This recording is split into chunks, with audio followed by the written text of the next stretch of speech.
Good morning all of you. Welcome to history by SRB. तो आज की information आपके लिए बहुत ही इंपॉर्टेंट होने वाली है क्योंकि आपकी टर्म 1 की एग्जाम अभी चल रही है। तो टर्म 1 की एग्जाम, लास्ट एग्जाम जो आपकी हुई थी वो थी आईटी की कंप्यूटर की एग्जाम थी। और इस कंप्यूटर के एग्जाम में चूंकि अभी न्यू पैटर्न आया हुआ है, जो आपकी ओएमआर शीट है, तो ओएमआर शीट जो आपको फिलअप करनी है, इसमें कुछ नए चीजों को आपको देखने को मिला होगा जब आपने एग्जाम दिया होगा। और फर्स्ट टाइम थी, बहुत सारे बच्चों ने मिस्टेक भी की है जिसके कारण उसके मार्क्स डिडक्ट हो जाएंगे, कम हो जाएंगे।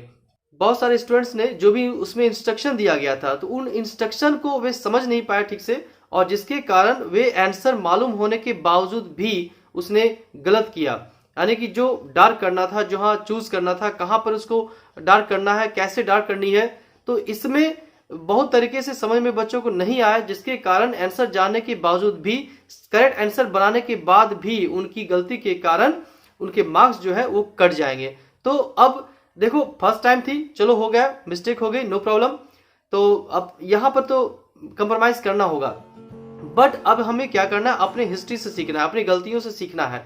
अब नेक्स्ट एग्जाम आपकी 30 नवंबर को होने वाली है। तो ये 30 नवंबर को जो एग्जाम होने वाली है वो सोशल साइंस की एग्जाम होने वाली है। अब जो गलती आपने पहले की है वे गलती रिपीट ना हो, और इसमें अगले एग्जाम में, जो अगला एग्जाम है सोशल साइंस की और जी अदर सब्जेक्ट के जो भी एग्जाम है, उन एग्जाम में आपकी मार्क्स जो है फुल मार्क्स ला सको, 40 आउट ऑफ 40 आप सिक्योर कर सको। इसके लिए आपको केयरफुल होना पड़ेगा, और कैसे आप ओएमआर सीट को आप फिलअप करेंगे इसके बारे में डिटेल में इस वीडियो में जानकारी देने जा रहा हूं। आप इस वीडियो को अच्छे से देखिए ताकि आप नेक्स्ट टाइम में कोई गलती न करें। तो आइए मैं आपको एक पेज में समझाता हूं कैसे आपको फिलअप करनी है, कौन सी मिस्टेक्स आपको नहीं करनी है, और किस प्रकार से आप करेक्ट रूप से उसको भर पाएंगे, फिलअप कर पाएंगे। नाउ शेयर, तो आपकी देखो, मैं एक एग्जांपल बता रहा हूं आपकी ओएमआर शीट में। तो इस तरह से क्वेश्चन दी गई है नंबर, और इस तरह से आपका ऑप्शन दी गई है। उसमें ये ऑप्शन होगा ABCD। यहां पर आप लास्ट में देखेंगे 2 कॉलम होगा, एक में नॉट अटेम्प्टेड, एक यहां पर आपको ऑप्शन भरना है। अब यहां पर देखो, ज्यादा आपको दिमाग लगाने की जरूरत नहीं है, सिंपल तरीके से आप समझेंगे, क्योंकि more education more confusion, less education less confusion. तो इस थ्योरी को आपको देखना होगा और इसी थ्योरी के आधार पर आपको काम करना होगा। तो आप करेंगे क्या, जैसे आपको 1 है, अब यहां ऑप्शन 1 2 ABCD है। सपोज दैट ने आपका करेक्ट आंसर जो है A है, तो फर्स्ट ऑफ ऑल आप इसे डार्क करेंगे A। अब इसके बाद से after that you have to write A in this box. First box जो आपको देखने को मिलेगा वहां पर आप क्या लिखेंगे, A लिखना होगा, ठीक है, क्योंकि आपने चूज किया है A ऑप्शन, तो आपने A लिखा। इस बॉक्स को आपको टच करने की जरूरत नहीं है, कुछ भी नहीं करेंगे, क्लियर है। तो इसी तरह से आप आगे बढ़ते जाएंगे। तो जो मान सपोज दैट क्वेश्चन नंबर 3 है या सेकंड है, सेकंड का आंसर B है, तो आप B में डार्क करेंगे और यहां पर क्या लिखेंगे, you have to write down here B। तो इस तरह से आप बढ़ते जाएंगे। बट अब देखो नेक्स्ट 4 का, सपोज दैट आंसर D आपको लग रहा है कि D आंसर है, तो आप क्या करेंगे, यहां पर D में डार्क करेंगे और यहां पर फिर आप लिखेंगे D।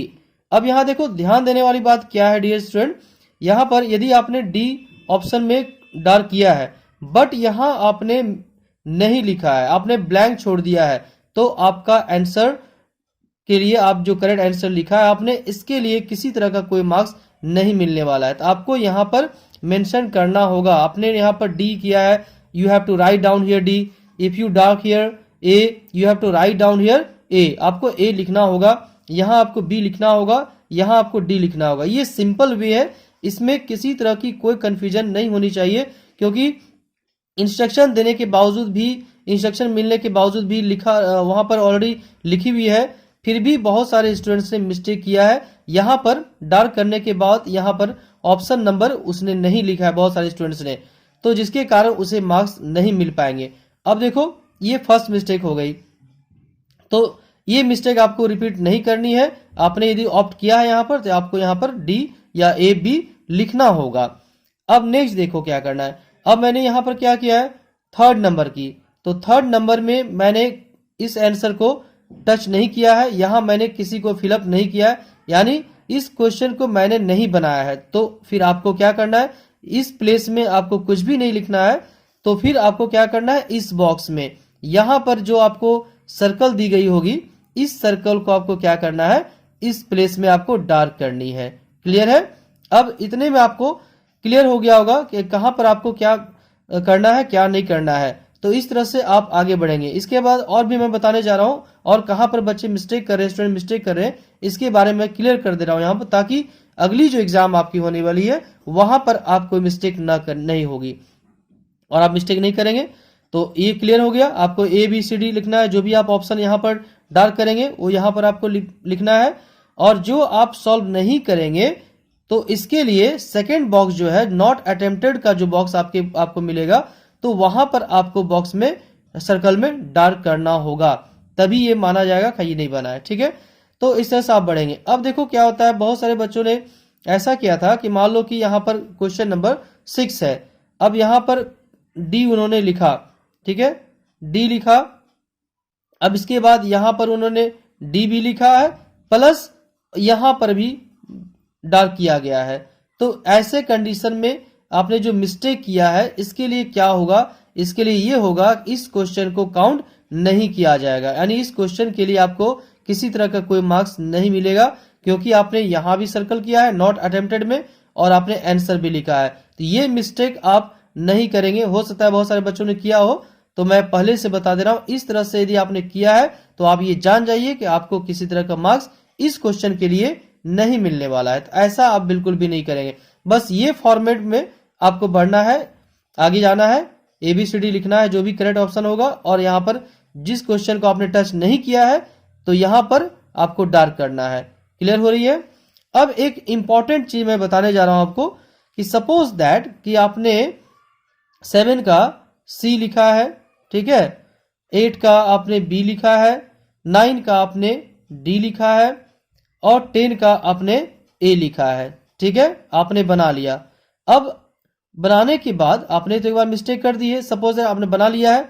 बनाने के बाद यदि आपको ये जानकारी हो जाए कि मैंने जो 9 का सॉल्व किया है ये मेरा मिस्टेक है, सपोज होता है ऐसा, फर्स्ट टाइम में मुझे याद नहीं रहती है किसी को, और सपोज आपको याद नहीं है, आप ऐसे गेसिंग करके आप लगा रहे हो, बाद में आपको क्वेश्चन याद आ गया, आंसर उसका याद आ गया, रिमाइंड हो गई, तो उसमें फिर आप इसको सुधारेंगे कैसे? सुधारने का सिंपल सा वे ये है कि यदि आपने 7, 8, 9, 10 ये बना लिया है और आपको लग रहा है कि ये 9 का मैंने गलत किया है, तो इसमें क्या करेंगे, इसमें आप इसको माइनस करने के लिए आप यहां पर ये जो नॉट अटेम्प्टेड का है यहां पर आप सर्कल कर देंगे, ये डार्क कर देंगे, तो क्या होगा, ये आपकी क्वेश्चन में काउंट नहीं होगी। तो ऐसा आप कर सकते हो।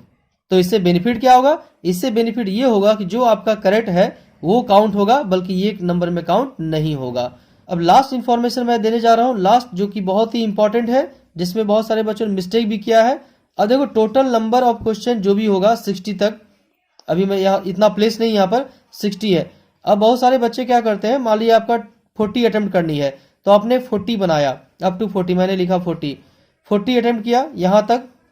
अब 40 अटेम्प्ट करने के बाद जो भी बचे हुए question, rest of the question है, तो रेस्ट ऑफ द क्वेश्चन में भी ऑप्शन लिख दे रहे हैं, बहुत सारे स्टूडेंट्स ऑप्शन लिख दे रहे हैं, या फिर यहाँ पर नॉट अटेम्प्टेड कर दे रहे हैं। तो इससे किसी तरह का कोई बेनिफिट होने वाला नहीं है, ये आपकी टाइम कंज्यूमिंग होगा, टाइम की बर्बादी आपके लिए है। तो ऐसा आपको नहीं करना है। आपको करना क्या है, आप मान लो कि आप 1 से स्टार्ट कर रहे हो, आपको टोटल अटेम्प्ट करनी है कितनी, 40 क्वेश्चन आपको अटेम्प्ट करनी है। तो आप जहां से आप बनाना शुरू किया, आपने 1 से आपने बनाना शुरू किया है, सॉल्व करना शुरू किया है, तो आप यहां से काउंट करेंगे कि आपका कहां तक 40 क्वेश्चन आ रहा है। ठीक है, जैसे मान लीजिए मैंने अभी 1 सॉल्व किया है, 2 सॉल्व किया है, 3 मैंने सॉल्व नहीं किया है, तो ये मेरे काउंट में नहीं आएगा। मैंने इसके बाद 4 काउंट किया है, तो आपको काउंटिंग कहां से करनी है, लास्ट 40 तक।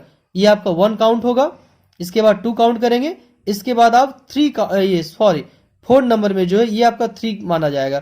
तो 1 क्वेश्चन, 1, 2, 3, इसके बाद मैंने 5 सॉल्व नहीं किया है, तो 5 मुझे काउंट नहीं करनी है।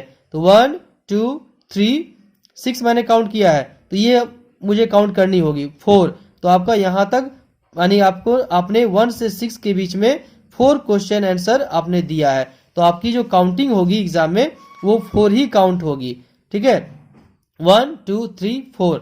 तो इस तरह से जहां पर भी आपका 40 कंप्लीट होता है आंसर, तो वहीं तक आपकी काउंटिंग होगी। मान लीजिए कि आपकी 60 क्वेश्चन है, आपने लास्ट 50 क्वेश्चन जहां पर है, तो 50 क्वेश्चन के पहले ही आपने 40 क्वेश्चन ऑलरेडी आपने सॉल्व कर लिया है। तो फिर आगे जो बचा हुआ क्वेश्चन है 20 क्वेश्चन, इस 20 क्वेश्चन में आपको कुछ भी नहीं करना है, उसे काउंट करने की जरूरत नहीं है। यदि आप करेक्ट बनाते भी हो तो भी इस बाद वाले जो क्वेश्चन है उसको काउंट नहीं किया जाएगा। सपोज दैट आपने इधर करेक्ट रॉन्ग आंसर बना दिया है, अब आपको लग रहा है भाई मैंने तो यहाँ पर रॉन्ग बना दिया है, गलत है, तो अब मैंने क्या करूं, अब मैं लास्ट में जो है 40 क्वेश्चन जहां तक अटेम्प्ट हुआ सीरियल वाइज, इसके बाद मैं करेक्ट आंसर बना देता हूं, ये काउंट होगा। तो ये काउंट नहीं होगा, इस बात को आप जान ले, ठीक है। तो नेक्स्ट एग्जाम में आप ये मिस्टेक ना करेंगे। जिस क्वेश्चन को आपको जो लगता हो आपको कि कंफर्म करेक्ट आंसर है, तो उसी आंसर में आप डार्क करेंगे। तो यदि इस तरह से आप करते हो 100% आप अच्छे मार्क्स गेन कर सकते हो और 40 आउट ऑफ 40 मार्क्स भी ला सकते हो। तो ये इस तरह से स्ट्रेटजीज को आप फॉलो करोगे। और भी आपको किसी तरह का कंफ्यूजन इस एग्जाम से, OMR शीट से रिलेटेड कोई भी आपको यदि कोई कंफ्यूजन होगी तो आप कमेंट बॉक्स में कमेंट करेंगे। और अभी तक आपने हमारे चैनल को सब्सक्राइब नहीं किया है, सब्सक्राइब करेंगे और नोटिफिकेशन पाने के लिए बेल आइकन प्रेस करेंगे। ओके ऑल ऑफ यू, मुझे उम्मीद है कि आपको ये इस वीडियो से आपको फायदा होगा और नेक्स्ट एग्जाम में आप अच्छे मार्क्स को सिक्योर कर पाएंगे। Okay all of you, have a nice day. जय हिंद, जय भारत।